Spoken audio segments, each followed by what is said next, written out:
श्रीमद् भगवद गीता शास्त्र के ज्ञान विज्ञान योग नामक 7वें अध्याय का विचार चल रहा है, जिसके अंतर्गत हमारा ये 18वां श्लोक का विचार चल रहा था। भगवान ने कल के पाठ का सारांश कि जितने सात्विक पदार्थ आदि है ये सब मेरे से उत्पन्न होते हैं, ये भगवान ने कहा है, और इन सब पदार्थ मेरे अधीन होते हैं, मैं उनके अधीन में नहीं हूँ।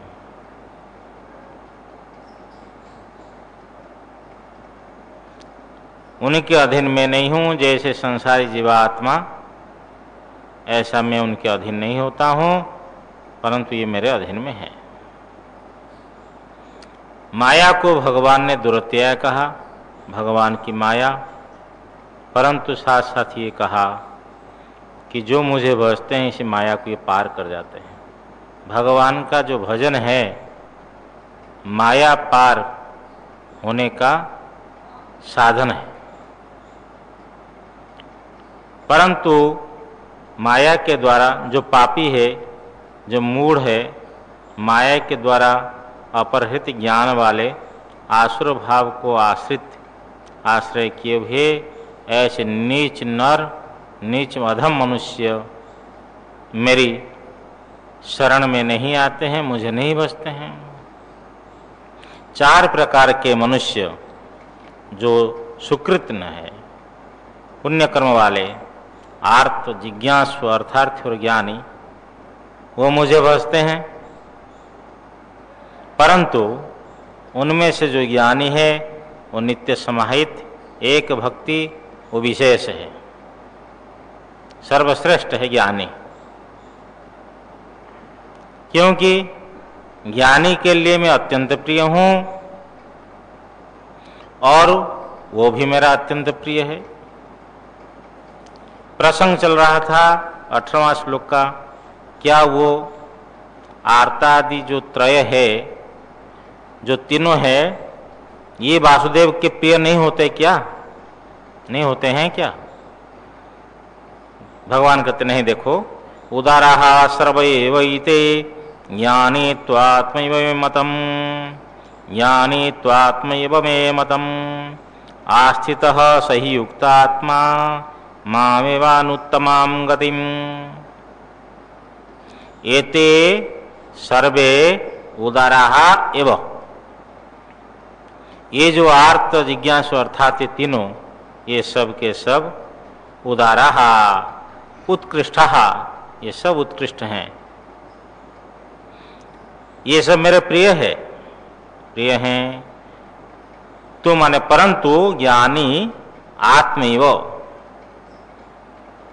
ये सब मेरे प्रिय ही होते हैं, आर्त, जिज्ञासु अर्थार्थी, परंतु ज्ञानी तो मेरा स्वरूप ही है।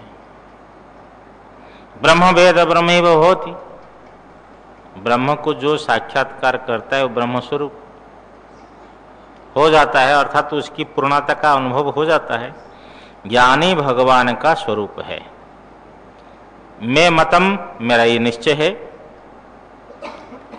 आस्थितः सही युक्तात्मा मामेवानुत्तमां गतिम, एक अर्थ, क्योंकि सयुक्तात्मा वो समाहित अंतःकरण वाला माम अनुत्तमाम गतिम एव, मुझ श्रेष्ठा गति को ही आस्थितः, ये आस्थित शब्द जो है ये अपरोक्ष ज्ञानी के लेंगे या परोक्ष ज्ञानी के लेंगे। भाष्यकार लिखते हैं कि इस प्रकार श्रेष्ठ गति को गंतुम प्रवृत्तः, प्राप्त करने के लिए चला हुआ है। इसी शब्द से ही मुझे लगता है कि आनंदगिरी टीकाकार ने परोक्ष ज्ञान लिया है, क्योंकि मोक्ष को प्राप्त करने के लिए चला हुआ है ज्ञानी। कौन से ज्ञानी? मुमुक्षु, परोक्ष ज्ञानी है। अपरोक्ष ज्ञानी को तो ज्ञान समकाल मुक्ति है, मुक्ति को प्राप्त करने के लिए उनके चलने की आवश्यकता नहीं है। और जो अपरोक्ष ज्ञानी पर्क लगाते हैं मधुसूदन स्वामी, तीर्णो मायो स्पष्ट रूप से लिया तो उन्होंने आस्तिक का अर्थ कर दिया अंगीकृतवान, कि उन्होंने जो श्रेष्ठागति मुझको ही ये जो है ज्ञानी अपरोक्ष ज्ञानी स्वीकार किया है, अंगीकृतवान है। मधुसूदन स्वामी श्रीधर स्वामी दोनों ही यहाँ अपरोक्ष ज्ञान पर का अर्थ करते हैं। आगे भी अपरोक्ष ज्ञान का प्रसंग आ रहा है, ज्ञानी की स्तुति की जा रही है। बहुनाम जन्मनाम अन्ते ज्ञानवान माम प्रपद्यते। इसमें अब ऐसी स्थिति में तो यदि ऐसा प्रसंग आवे कि भाई इस पंक्ति के फिर कैसे हम अपरोक्ष ज्ञान पर लगाएंगे, तो एक बीच में विचार आता है कि भाई वो तो जीवन मुक्त अवस्था है, ब्रह्म ज्ञान है, उसकी विधेय मुक्ति उनके विलंब है, जबकि उनके दृष्टि से कोई मुक्ति नहीं है, ना जीवन मुक्ति है ना विधेय मुक्ति है, वो तो अपने स्वरूप में स्थित है। ब्रह्म ज्ञान हो गया, वो नहीं सोचता कि मैं जीवन मुक्त हो गया, ऐसा नहीं सोचेगा वो। मेरे को विधेय मुक्त प्राप्त करना है, ऐसा भी ज्ञानी के अंदर में कोई विचार नहीं आता है। जैसा है वो आनंद मग्न है, उनकी दृष्टि से विचार नहीं आता है। यदि इस प्रकार का अर्थ किया जाता है कि थोड़ी जैसी श्रुति स्वयं बोलती है, तस्य तावदेव चिरम यावन्न विमोक्षे अथ संपत्स्य, उसका उतना ही विलंब है विदेह मुक्ति के लिए, जब तक कर्म बंधन नहीं छूटता है, प्रारब्ध कर्म बंधन, उसके आधार पर, श्रुति के आधार पर। फिर अथ संपत्ति से जब प्रारब्ध समाप्त हो जाता है, फिर संपूर्णतया और जन्म मृत्यु से माने देह धारण होता ही नहीं और सत्संपत्ति हो जाती है। तो इस दृष्टिकोण से भी यदि अपरोक्ष ज्ञानी, तो वो विदेह कैवल्य सत्संपत्ति हालांकि समकाल में होता है, लेकिन इस श्रुति के आधार पर अपरोक्ष ज्ञान पर यदि हम भाष्य को लगाएंगे तो भी घट जाएगा, कि क्योंकि आगे का जो प्रसंग है मूल में स्पष्ट है, अपरोक्ष ज्ञान है। और भगवान भाष्यकार ने अष्टादश अध्याय में इसी चतुर्था लक्षणा भक्ति को ज्ञान पर लगाया है, वहां अपरोक्ष ज्ञान के लिया है। तो इस प्रकार दृष्टि से भी लग सकते हैं कि विदेह कैवल्य को प्राप्त करने के चल पड़ा हुआ है, उनका उतना ही विलंब है, तात्पर्य अर्थ ऐसा समझना चाहिए। तो ज्ञानी की पुनः स्तुति की जा रही है।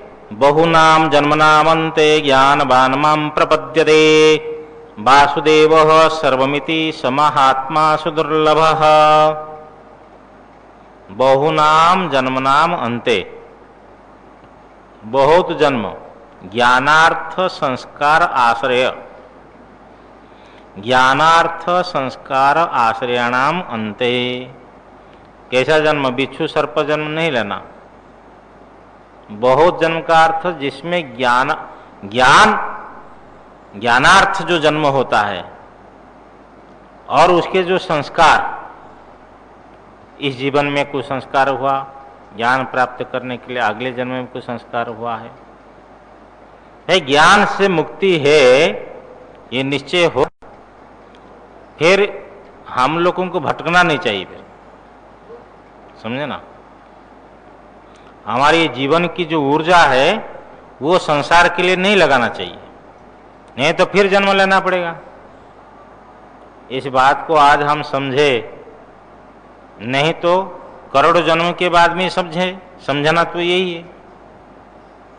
तो यदि हमारा गंतव्य निश्चित है और हम यात्री है, तो अपनी ऊर्जा को गंतव्य के लिए ही प्रयोग करना चाहिए। तो क्यों और जन्म लेने की अपेक्षा रखेंगे?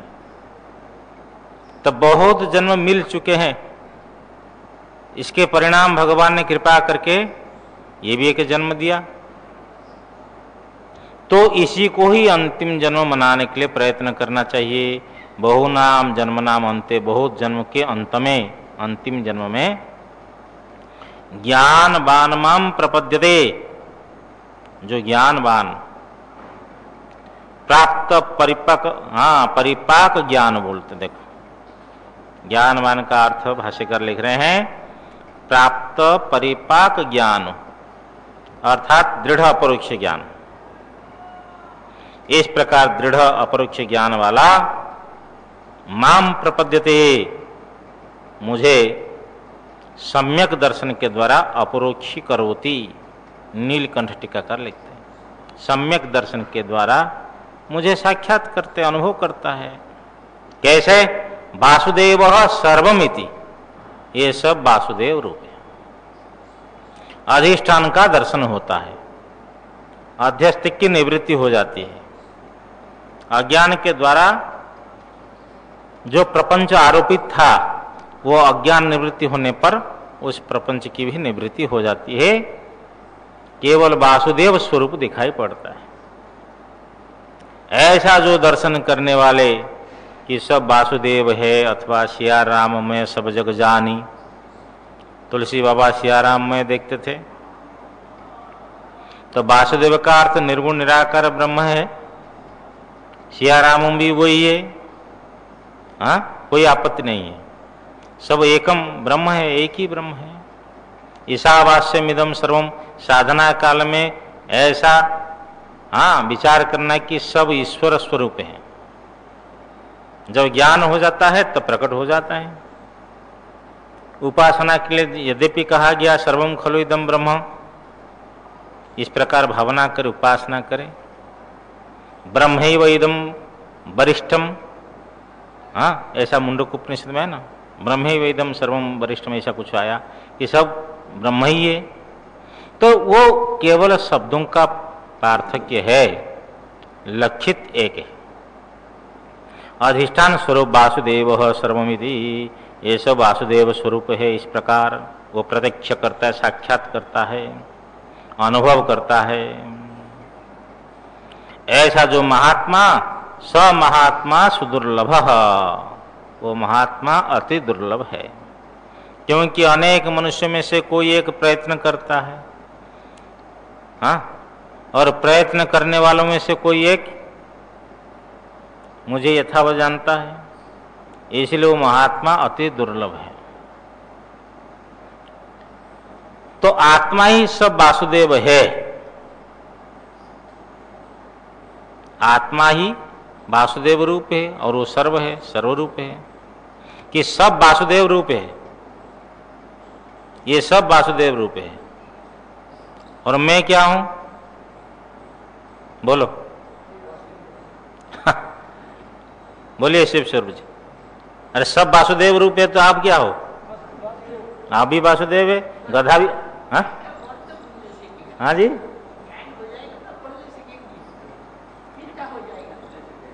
ज्ञान हो जाएगा तो बोलेंगे, वो तो बोलते बोलना बंद हो जाता है। हाँ, अनुभव होता है, अनुभव, ठीक बात है कि सब वासुदेव रूप है। ज्ञान होने के बाद में अनुभव होता है। वर्तमान वासुदेव रूप नहीं है, भले अनुभव नहीं होता है, अनुभव नहीं है, लेकिन है ना नहीं वासुदेव। यही तो कह रहे कि वासुदेव रूप वर्तमान है, अनुभव नहीं है, अनुभव नहीं है, उल्टा अनुभव हो गया। ये भांग जैसी खाने से चक्कर आता है, दिखाई पड़ता, तो माया मदिरा के कारण से उल्टा दिखाई पड़ता, लेकिन है ना नहीं आप वासुदेव। सब वासुदेव है तो हम भी तदंतर्गत है। कि ये जो उसके ऊपर में जो पर्दा पड़ा है, जो अज्ञान का आवरण आ चुका है, वो ज्ञान के द्वारा निवृत्ति हो जाएगा। लेकिन ज्ञान जो है, जो नहीं है, उसको प्रकट नहीं करता है। ज्ञान कोई चीज को पैदा नहीं करता है।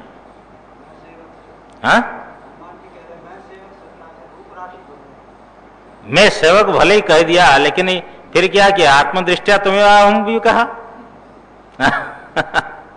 भाई आत्मदृष्टि से जो है सो मैं भी हूं, वहां भी कहना नहीं कहा। ये दृष्टिकोण अलग अलग है।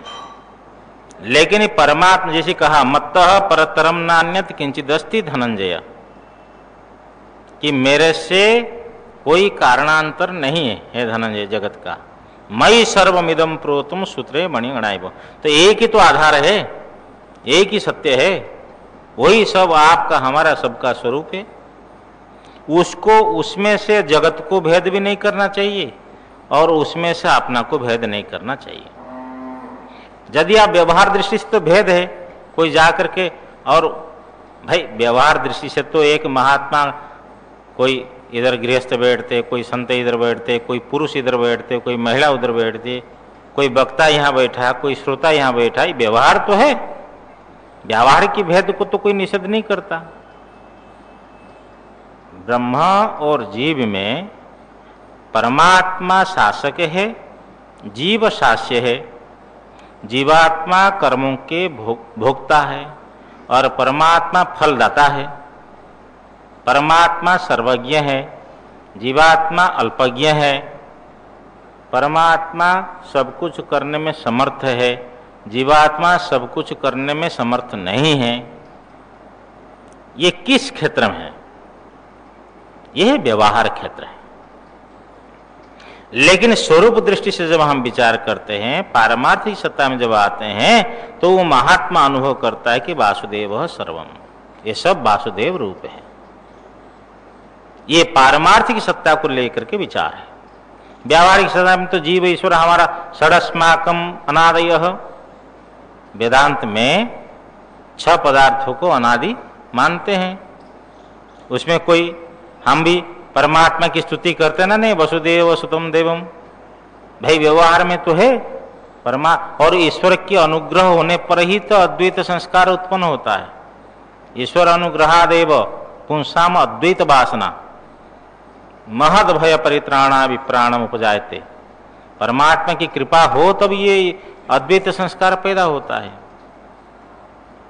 लेकिन वो जो जहां जो बात है, उस बात को समझने के लिए प्रयत्न करेंगे, तब को आपको गीता समझ में आएगी। यदि किसी विशेष दृष्टिकोण से और आप सोचना चाहेंगे, तो गीता का रहस्य आपको समझ में नहीं आएगा। जो जहां है उसको ऐसा समझना। अब देखो आगे आएगा, भगवान कहेंगे नाहम प्रकाश सर्वस्य, वहां भगवान भाष्यकार लगते मेरे भक्त मुझे जानता है। तो ये प्रसंग जहां जैसा है कि वासुदेव सर्वमिति, सब वासुदेव रूप है, इस प्रकार अपरोक्षानुभूत करता है, माने इस प्रकार साक्षात करता है। स महात्मा सुदुर्लभ, ऐसा महात्मा सुदुर्लभ है। तो आत्मा ही सर्वरूप वासुदेव रूप है, सर्व है। आत्मा ही सर्वरूप है और ये वासुदेव रूप है। इसको समझने में, इसको न जानने में क्यों नहीं समझ पाता है? न समझने में, नहीं जानने में क्या कारण है? भगवान कहते हैं कि विषयों की जो वासना है, बस उसी से ये व्यक्ति जो है दूसरे देवताओं को पूछता है कि मेरे को ये मिल जाएगा, मेरे को ये मिल जाए, मेरे को ये मिल जाए। कामैस्तैस्तैर्हृदज्ञानः प्रपद्यन्ते अन्य देवताः तम तम नियममास्थाय प्रकृत्या नियतः स्वया। बोलते हैं कामैस्तैस्तैर, उन कामनाओं से, वासनाओं से, हृत ज्ञानाः, अपहृत ज्ञान वाले, उनका जो विवेक शक्ति जो है, विवेक विज्ञान जो है हरण हो गया है। विवेक नहीं कर पाते हैं क्योंकि वो वासनाएं पे पड़ी है। ऐसे उन कामनाओं से हृदय ज्ञान वाले सोया प्रकृतिया नियतः, अपनी प्रकृति जन्मांतर अर्जित जो संस्कार विशेष है, ये प्रकृति का नाम है। प्रकृति किसको बोलते हैं? जन्मांतर में अर्जित जो संस्कार है। जन्मांतर आपने जो भी हमने कर्म किया है उसका एक संस्कार पड़ा हुआ है। इस प्रकार अर्जित जो संस्कार विशेष ये प्रकृति है, उस अपनी प्रकृति से नियतः नियमित हुए तम तम नियमम आस्थाय, उस नियम को जिस देवता के लिए, जिस देवता की उपासना करने के लिए जो नियम है, भाई इसी देवता के लिए संध्या के समय में ये पीला पुष्प चढ़ाना चाहिए, इनको 9 बार परिक्रमा करनी होगी, उसके बाद में ये करना, उसके बाद ये करना, उसके बाद ये करना, उसके जो नियम है क्योंकि उस देवता से हमको कुछ फल प्राप्त करना, जिनको फल प्राप्त करना है उस देवता की पूजा तो करनी होगी ना। तो उनके जो नियम होगा उनके, हाँ आज क्या है, बोले आज ठंडे खाना है, शीतल खाना है, उनका नियम है। अमुक दिन में अमुक खाना है, तो जो भी उसका नियम है तम तम नियमम आस्थाय, उस नियम को, उपवास आदि लक्षण जो है इन सब नियम को आश्रय करके देवता प्रपद्यन्ते, अन्य देवताओं को भजते हैं। भूत प्रेत यक्षादि देवता है, श्रीधर स्वामी लिखते हैं, क्योंकि उनको फल चाहिए इसलिए अन्य देवताओं को भजते हैं, मेरे को नहीं भजते हैं। भगवान कह रहे हैं क्योंकि उन कामनाओं से प्रेरित होकर के, उन कामनाओं से हृदय ज्ञान वाले अपनी प्रकृति से नियमित हुए, उस देवता के नियम को आश्रय करके अन्य देवताओं को भजते हैं, प्रपद्यन्ते भजते हैं। आगे का उच्चारण कर लिया जाए। यो यो याम याम तनुम भक्तः श्रद्धयार्चितुमिच्छति तस्य तस्याचलां श्रद्धां तामेव विदधाम्यहम्, तामेव विदधाम्यहम्। सतया श्रद्धया युक्त, सतया श्रद्धया युक्त तस्याराधनमीहते, लभते च ततः कामान् मयैव विहितान् निहितान्। अन्तवत्तु फलं तेषां तद्भवत्यल्पमेधसाम्। देवान् देवयजो यान्ति मद्भक्ता यान्ति मामपि। अव्यक्तं व्यक्तिमापन्नं मन्यन्ते माम बुद्धयः। परं भावमजानन्तो ममाव्ययमनुत्तमम्। नाहं प्रकाशः सर्वस्य योगमाया समावृतः। मूढोऽयं नाभिजानाति लोको मामजमव्ययम्। वेदाहं समतीतानि वर्तमानानि चार्जुन। भविष्याणि च भूतानि मां तु वेद न कश्चन। इच्छाद्वेष समुत्थेन द्वन्द्वमोहेन भारत। सर्वभूतानि सम्मोहं सर्गे यान्ति परं तप। येषां त्वन्तगतं पापं, येषां त्वन्तगतं पापं जनानां पुण्यकर्मणां ते द्वन्द्वमोह निर्मुक्ता भजन्ते मां दृढव्रताः। जरामरणमोक्षाय मामाश्रित्य यतन्ति ये ते ब्रह्म तद्विदुः कृत्स्ना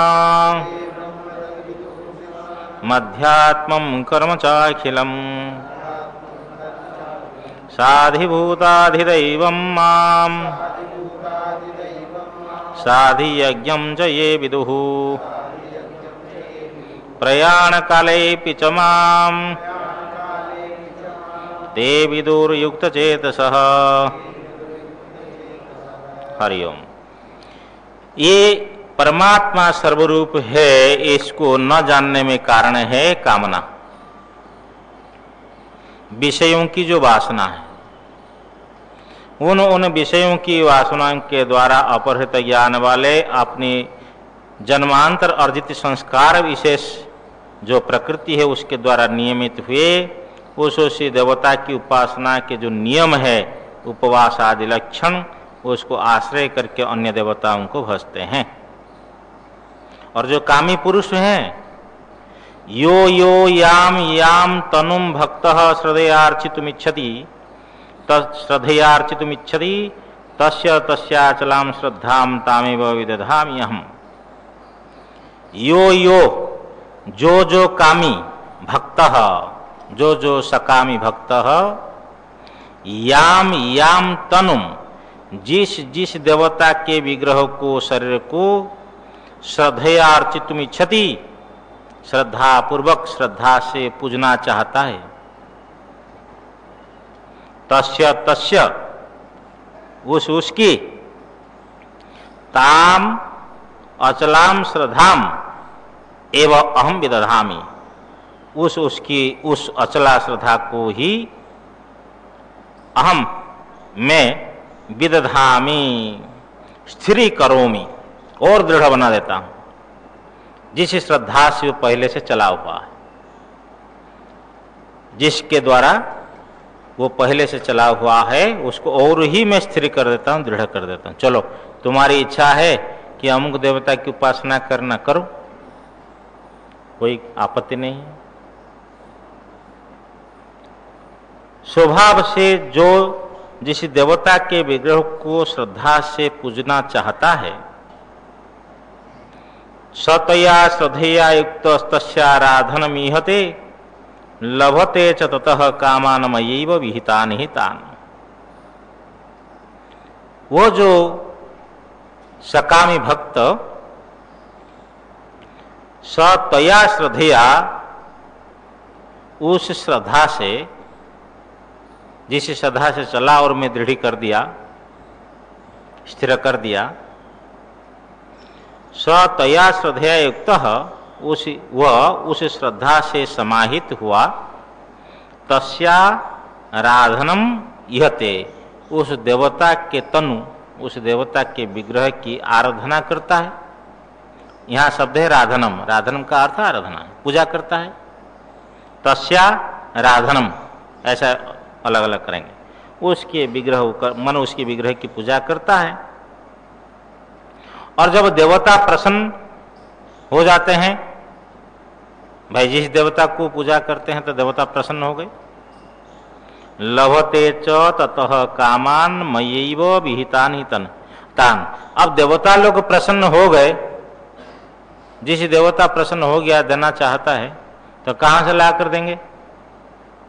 भगवान के द्वारा निर्मित वस्तुओं को ला करके देंगे। लाएंगे कहां से? उन्होंने, किसी महात्मा ने कहा कि विश्वामित्र जी रूठ गए और नई सृष्टि करना प्रारंभ कर दिए संकल्प से, लेकिन पंचभूतों से तो सृष्टि की, पंचभूत तो परमात्मा के द्वारा निर्मित है। तो इसलिए लभते च ततः कामान मया एव विहितान हि तान। देखो, ततः माने वो देवता के तनु से, तस्या आराधिताया देवतन्वाहा, भाष्यकार लिखते हैं कि वो आराधित देवता के विग्रह से, देवता के शरीर से, मया एव विहितान हितान कामान, मेरे द्वारा ही रचित, ही का अर्थ क्योंकि मेरे द्वारा ही रचित तान कामान, उन कामनाओं को लभते चो, प्राप्त करता है। कौन? सकामी भक्त। जो सकामी भक्त परमात्मा को छोड़ करके अन्य देवता की पूजा करता है, क्यों? इस देवता की पूजा से मुझे कुछ प्राप्त होगा, और उनकी पूजा से, उसकी पूजा से वो देवता प्रसन्न हो गए। अब उस देवता से, ततः उस आराधित देवता से, मया एव विहितान, ही का अर्थ क्योंकि उस आराधित देवता से मया एव विहितान तान कामान, मेरे द्वारा रचित उन कामनाओं को, उन कामान मान उन पदार्थों को, काम्य भोगों को, लभते च, और प्राप्त करता है। यहाँ कामान अर्थ भोगान, मेरे द्वारा रचित उन भोगों को वो प्राप्त करता है। परंतु समस्या ये है कि जो भोग उन्हें प्राप्त होते हैं ये सब नाशवान है। अंतवत्तु फलम तेषाम तद्भवत्यल्पमेधसाम देवान् देवयजो यान्ति मद्भक्ता यान्ति मामपि। भगवान भाष्यकार उसके पहले लिखते हैं यस्माद् अंतवत् साधन व्यापारा अविवेकिनः कामिनश्च ते अतः। अरे भाई, उनके जो साधन व्यापार है वो अंतवत है, क्योंकि वो अविवेकी जो कामी होते हैं ना, उनके अंतवत साधन व्यापार है, नाशवान साधन को पकड़े हुए, उनका साधन जो है नाशवान है। तो फिर तेषाम अल्पमेधसाम, उन अल्प बुद्धि वालों के तत्फलम, वो जो फल है, तू का अर्थ परंतु, कि उन अल्प बुद्धि वालों के तद फलम, वह फल जो है अंतवत भवति, नाशवान होता है। उनके जो फल है उनको विनाशी फल प्राप्त होता है। ये भावार्थ हो गया कि जो देवताओं की पूजा करके देवताओं से कुछ प्राप्त करना चाहते हैं, उन अविवेकियों को, उन अल्पज्ञों को, अल्प मेधा शक्ति वालों को कहिए, तो उनको जो फल प्राप्त होता है वो विनाशी फल प्राप्त होता है। भावार्थ है, उनका फल विनाशी होता है। और देखो, परिश्रम तो समान है, देवताओं को भी पूजना है और मेरे को पूजना है। भगवान कहते देखो, ऐसा होने पर भी कि मुझे नहीं भजते हैं, जो अनंत फल, भगवान कहते मेरा भजन अनंत फल प्रदान करने वाला है, कभी अंत होने वाला ही नहीं है। लेकिन क्या करे, उनको ये सूझता नहीं है, उनकी विवेक शक्ति है नहीं। करे भगवान देवान देव यजो यान्ति मद्भक्ता यान्ति मामपि। देव यजो, देवताओं के पूजक, देवान यान्ति, देवताओं को प्राप्त करते हैं, मद्भक्ता यान्ति मामपि, और मेरे भक्त मुझको भी प्राप्त करते हैं। मेरे भक्त मुझे ही प्राप्त करते हैं। तो है तो समान परिश्रम, करे क्या, उनका विवेक नहीं है। परमात्मा की भक्ति करनी चाहिए, और वो भी निष्काम भाव से, तो अनंत फल प्राप्त होगा। किम निमित्तम मामेव न प्रपद्यन्ते उच्यते। कारण सुनो, किस कारण से ये लोग मुझे नहीं भजते हैं, मेरी शरण में नहीं आते हैं, देवताओं की शरण में जाते हैं। कारण है अव्यक्तम व्यक्तिमापन्नम मन्यन्ते माम बुद्धयः परम भावमजानन्तु ममाव्ययमनुत्तमम्। ये समझते हैं कि पहले ये अप्रकाश में था, पहले था नहीं। जैसे संसारी लोग को जन्म होते हैं, ऐसे जो वासुदेव भी जन्म हुआ, पहले ये नहीं था।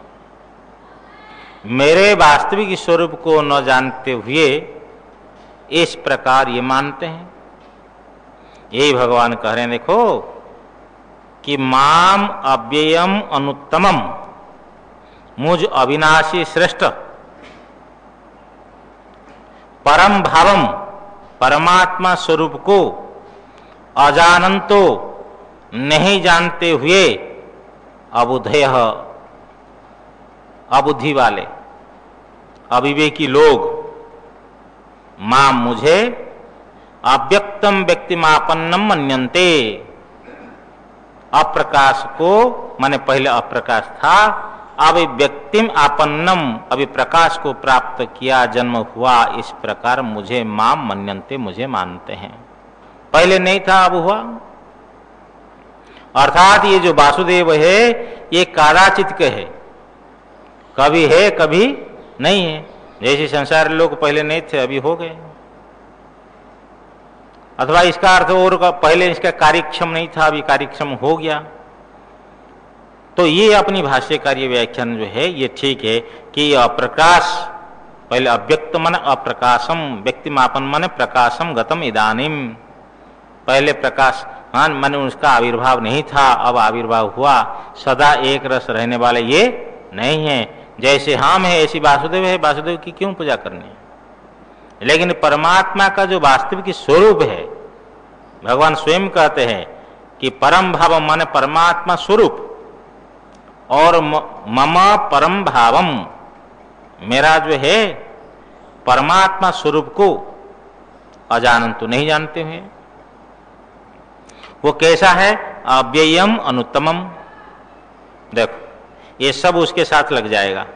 मम माने मेरा, अविनाशी श्रेष्ठ, और परमात्मा भाव को न जानते हुए अबुद्धि लोग मुझे अव्यक्तम व्यक्तिमापनम मन्यन्ते। पहले अप्रकाश था, प्रकाश को प्राप्त हुआ, इस प्रकार मानते हैं। अभी जन्म हुआ है, जैसे साधारण मनुष्य जन्म हुआ है ऐसे वासुदेव भी जन्म हुआ है, ऐसे मानते हैं मुझे। यहाँ माम नहीं मम है, मेरे परमात्मा स्वरूप को न जानते हुए, जो अविनाशी और अनुत्तम स्वरूप है। उनके इस प्रकार जो अज्ञान है, जिनके पास में विवेक नहीं है, जो परमात्मा को जन्म हुआ मानते हैं, पहले नहीं था अब हुआ है इस प्रकार मानते हैं, जो परमात्मा के अविनाशी श्रेष्ठ परमात्मा भाव को न जानते हुए इस प्रकार मानते हैं, उसका कारण क्या है? उनके अज्ञान किस कारण से है? तो भगवान बोलते हैं कि मेरे को सब नहीं जान सकते। नाहम प्रकाशः सर्वस्य योग माया समावृतः मूढ़ोऽयं नाभिजानाति लोको मामजमव्ययम्। अहम सर्वस्य, अहम योग माया समावृतः, मैं जो है तीनों गुणों का जो योग है और वही माया है, ऐसे योग माया से मैं हो गया आच्छन्न, समावृत ढका हुआ हूं। यद्यपि परमात्मा को माया ढक नहीं सकती है, लेकिन परमात्मा और जीवात्मा के बीच में माया है। तो जीवात्मा उसी माया के कारण से परमात्मा का स्वरूप को समझ नहीं पाता। यही योग माया समावृत। भगवान कहते मैं जो योग माया से संच्छन्न हो, समावृत हूँ, सर्वस्य न प्रकाशः, सबके लिए, सबके दृष्टिगोचर नहीं हूँ, सबका प्रकाश नहीं हूँ, सबकी अनुभूति का विषय में नहीं हूँ। भगवान भाष्यकार लिखते केशांचित एव मद भक्तानां प्रकाशो अहम इति अभिप्राय। भगवान कहते मैं कुछ भक्तों के लिए ही प्रकाश होता हूं। बोलिए भक्तवत्सल भगवान की। कुछ भक्तों के लिए जो विशेष भक्ति करते हैं, परमात्मा के लिए समर्पित हैं, उनके लिए प्रकाश करते हैं। देखो भगवान कब आते हैं? जब भक्ति की पराकाष्ठा हो जाए, जब भगवान के बिना भक्त रह न सके, ऐसी स्थिति हो जाती है।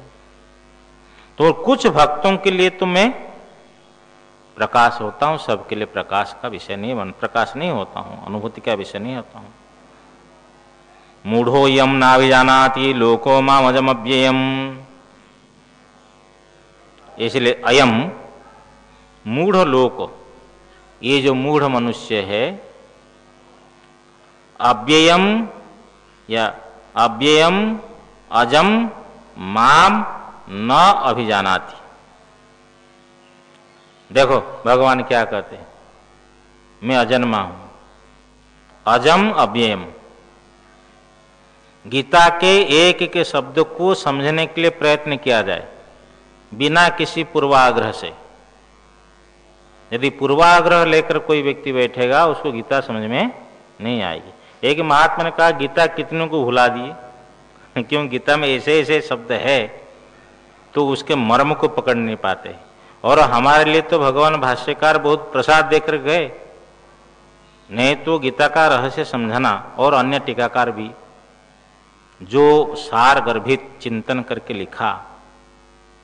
नहीं तो आधुनिक लोग गीता के प्रवचन करते हैं, कोई टीका कोई परंपरा का आधार नहीं है, और वो बोलते जो दिमाग में आया वो लिखना है, जो दिमाग में आया वो लिखना है, चाहे कैसे ही पलटा दो।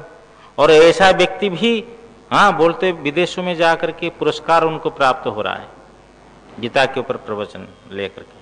और पुरस्कार करने वाले भी क्या है, वो भी क्या रहस्य समझते हैं।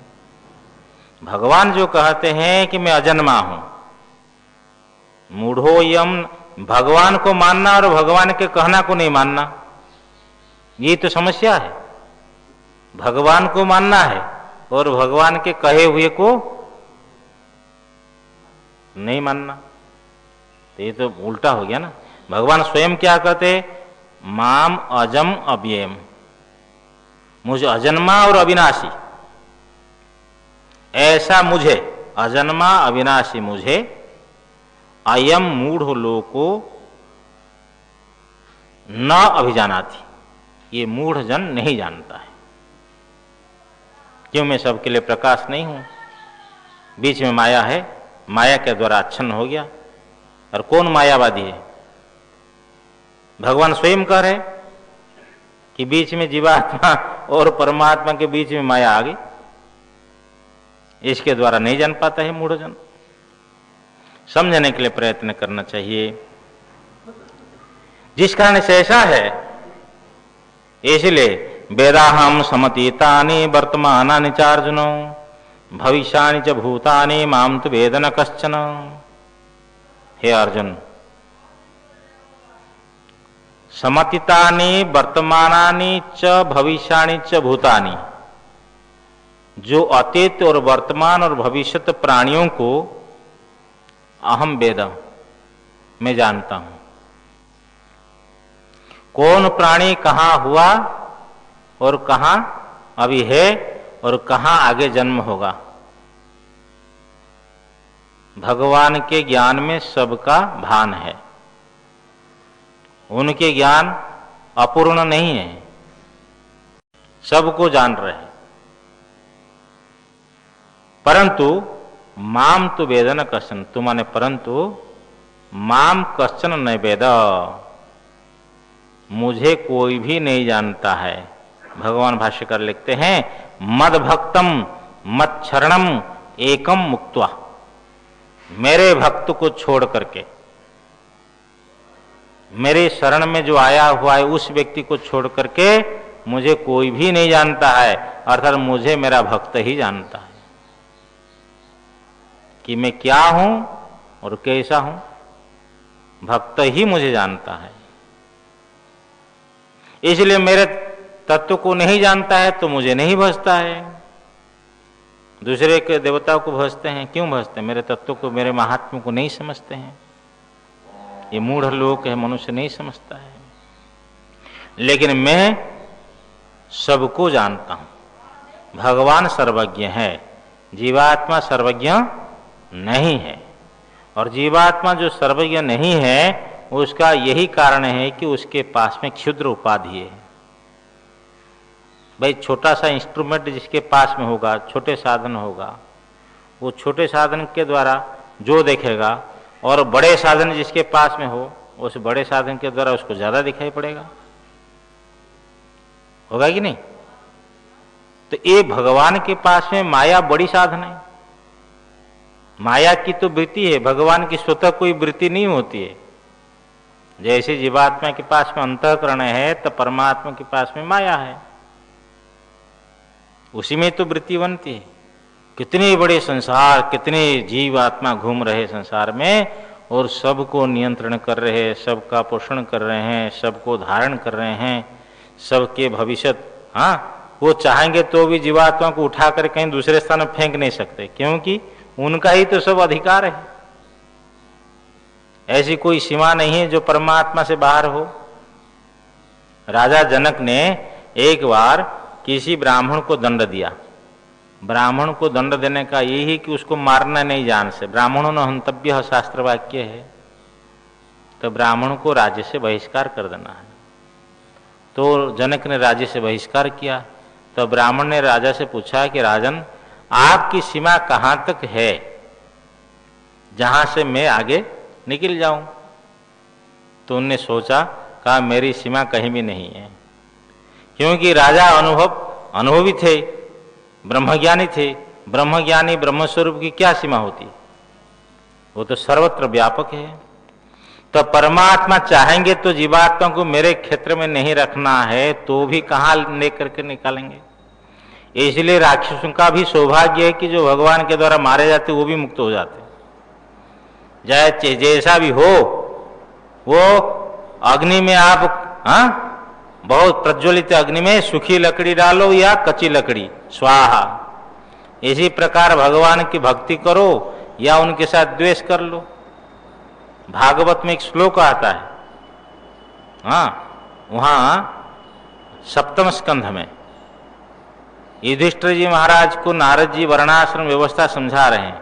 उसी प्रसंग में कुछ आती है श्लोक, गोप्यः काम्यात् गोप्यः कामाद भयाद कंसो द्वेषात् चैद्यादयो नृपाः संबंधाद वृष्णयः स्नेहाद यूयम भक्त्या वयम विभो। हे राजन, परमात्मा को हम लोग कैसे प्राप्त किए?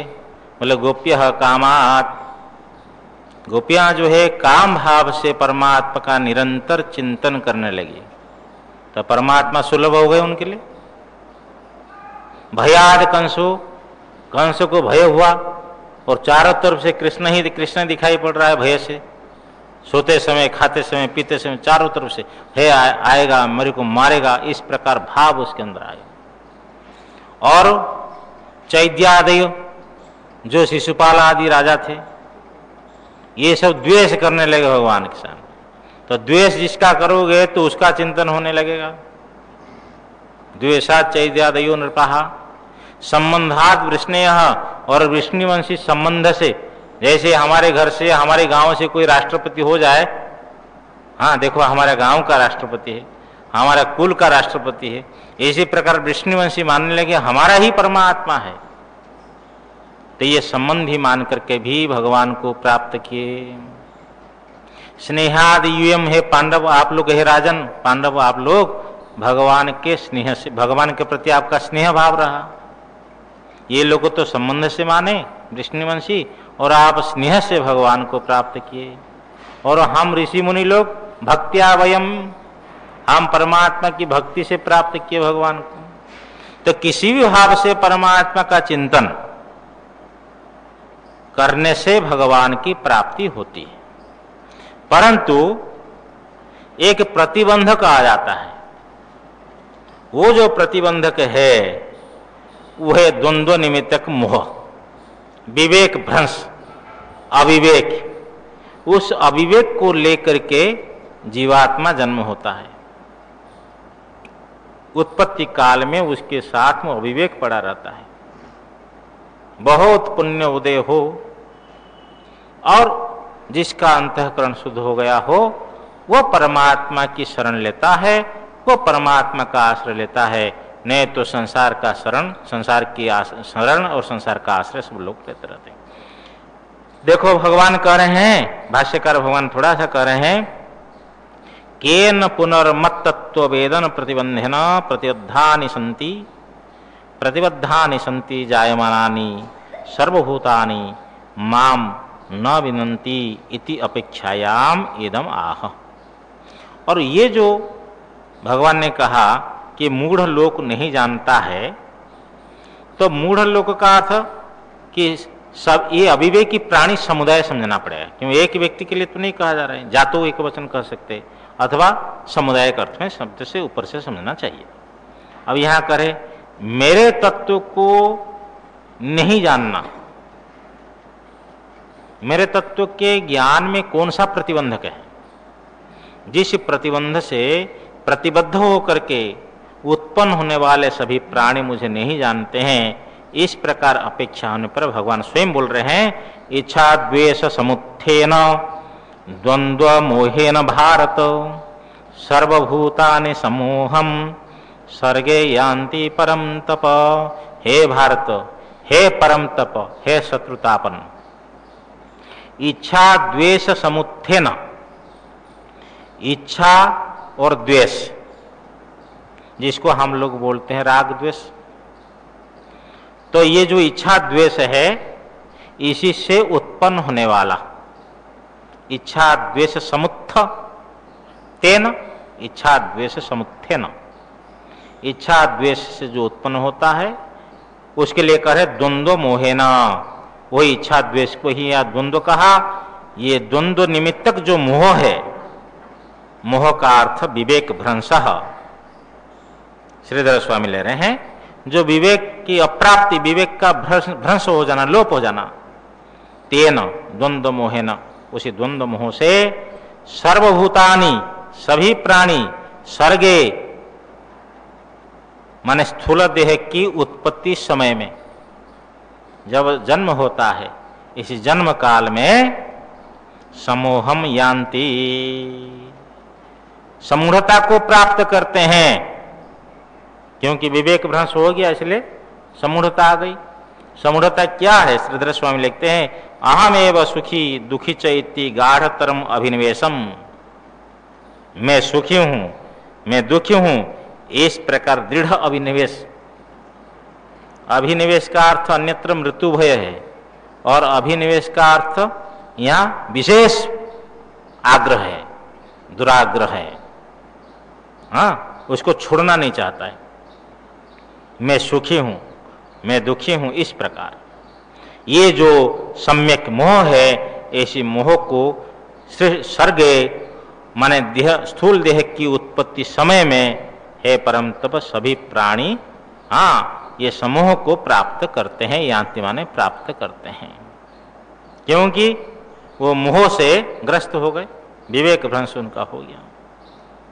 हे भारत, हे परम तप, इच्छा द्वेष से उत्पन्न होने वाला, वही इच्छा द्वेष को द्वंद्व शब्द से कहा।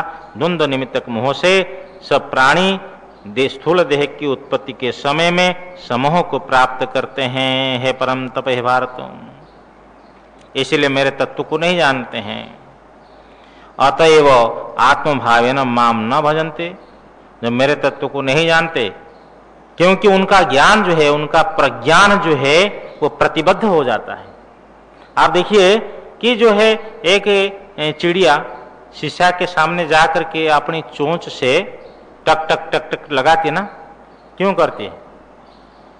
मनुष्य ये समझता है कि अज्ञान है, देखो कैसे नहीं समझता है, ये शीशा के अंदर कोई है नहीं, फिर भी उसके ज्ञान जो है प्रतिबद्ध है।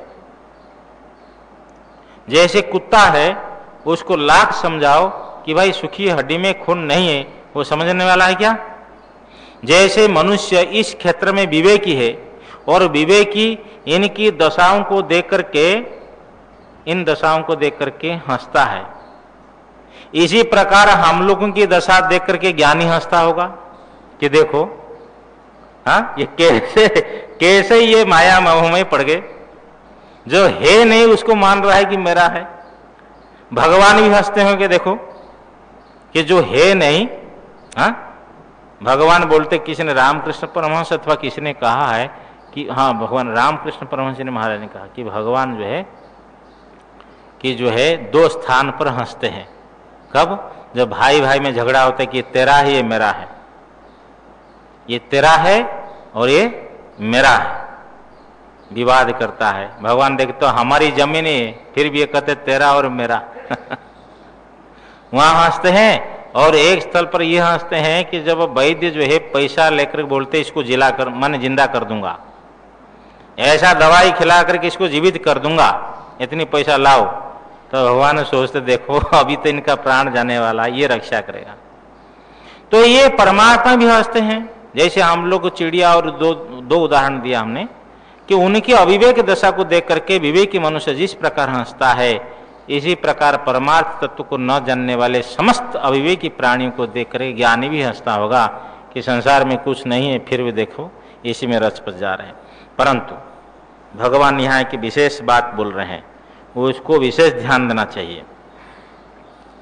कौन लोग पुनः जो इसी द्वंद्व निमित्तक मोह से छूटे हुए आपको समझ करके शास्त्र के अनुसार आत्मभाव से आपको भजते हैं। इस प्रकार अपेक्षित अर्थ को दिखाने के लिए भगवान कह रहे हैं, येषां त्वन्तगतं पापम जनानां पुण्यकर्मणाम ते द्वंद्व मोह निर्मुक्ता भजन्ते माम दृढ़व्रताः। तू का अर्थ परंतु येषां पुण्यकर्मणाम जनानाम, ध्यान दीजिए इस पंक्ति को, कि जिन पुण्यकर्मी मनुष्यों के पापम अंतगतम, पाप जो है समाप्त प्राय हो गया है, क्षीण प्राय हो गया है। पाप के कारण से भजन नहीं होता, पाप के कारण से परमात्मा में मन नहीं लगता। देखो हमारा एक एक क्षण चला जा रहा है। प्रत्यायांति गतः पुनर्न दिवसः कालो जगत भक्षकः, जो दिन चले गए वो दिन नहीं आते। ये जो है काल जो है संपूर्ण जगत को भक्षण करने वाला है। तो परमात्मा के भजन में मन नहीं लगता है, क्यों? उसके लिए पाप प्रतिबंधक है।